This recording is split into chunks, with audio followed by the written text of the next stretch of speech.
Monika's cooking केवमध्ये आज आपण पाहणार आहोत वर्षभर टिकणाऱ्या गावरान कैरीच्या लोणच्याची रेसिपी। इथे आपलं हे लोणचं तयार झालं आहे, चला रेसिपी बघूया। तर आम्ही डिफेन्स क्वार्टरमध्ये राहतो आणि इथे 4-5 आंब्याची झाडे आहेत वेगवेगळ्या प्रकारची। माझ्या मिस्टरांनी सुरुवातीला अशीच ही घरी झेलणी तयार करून मिस्टरांनी आणि भाच्यांनी गुळांबा, मेथांबा, लोणचं असं सर्व काही करण्यासाठी कैऱ्या उतरवून घेतल्या। त्यातील 3 ते 4 किलो कैऱ्या लोणच्यासाठी आम्ही रात्रभर पाण्यात टबमध्ये टाकून ठेवल्या। आज मी इथे लोणच्यासाठी काही टिप्स सांगणार आहे। दुसऱ्या दिवशी सकाळी या सर्व कैऱ्या आम्ही नळाखाली एक एक करून स्वच्छ धुतल्या, त्याचा निघालेला चीक धुवून काढला, एक एक कैरी चेक केली।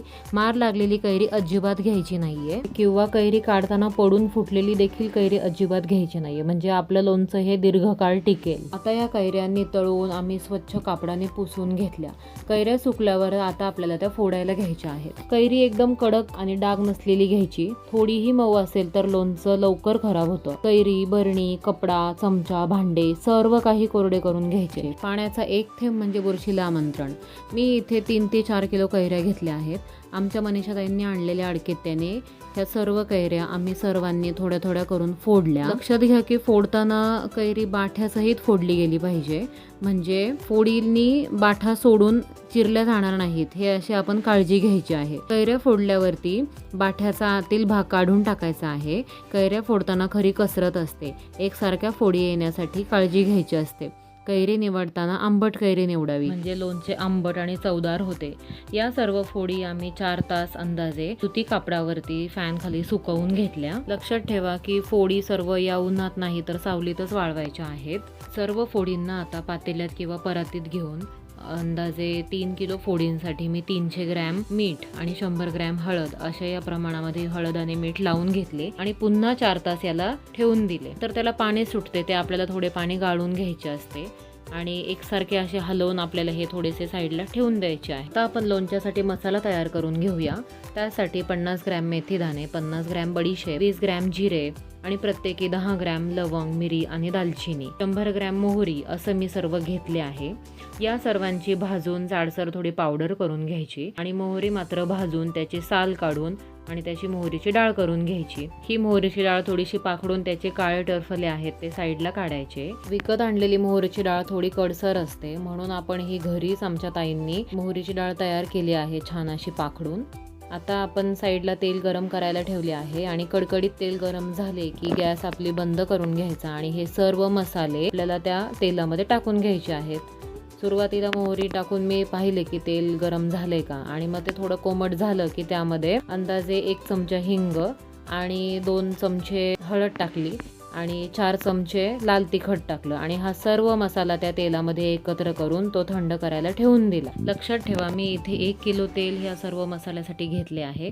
सर्व मसाला एकत्र केला की इतका छान मसाल्याला लाल रंग आला, त्याने आपले लोणचे बघा किती छान होईल। मसाला कैऱ्यांमध्ये थोडा थोडा एकत्र करून घेतला की एकसारखे हलवून ते चिनी मातीच्या भांड्यात आपल्याला भरून ठेवायचे आहे। तेल कैरीच्या फोडी पूर्णपणे बुडतील इतकं हवं।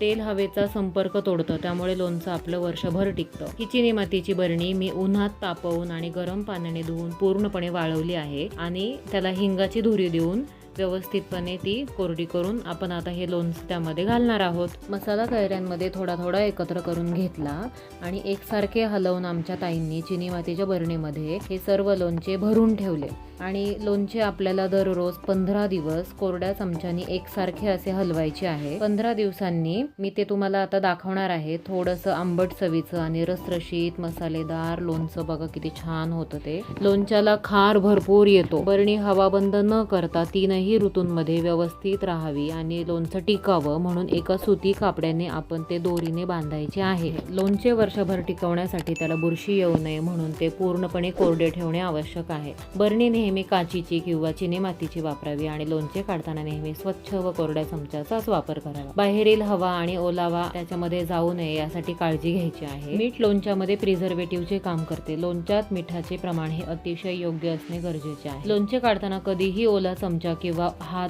बरणीत घालू नका, नेहमी कोरड्या आणि स्वच्छ स्टीलच्या चमच्याचा वापर करावा। 15 दिवसांनी मी तुम्हाला आता दाखवतेय किती छान आंबट चवीचं रसरशीत मसालेदार लोणचं दिसतंय की नाही। लोणच्याला खार देखील भरपूर भरपूर आला आहे आणि 3ही ऋतूंमध्ये हे लोणचं टिकेल असंच हे आपलं छान लोणचं झालेलं आहे. फक्त त्याची देखरेख आणि साठवण ही मात्र आपली जबाबदारी आहे. हे असं वर्षभर टिकेल असं पारंपरिक पद्धतीचं लोणचं तुम्हाला आवडलं ना, माझ्या चॅनलला लाईक आणि सबस्क्राईब जरूर करा, म्हणजे माझ्या अजून रेसिपी तुमच्यापर्यंत पोहोचतील.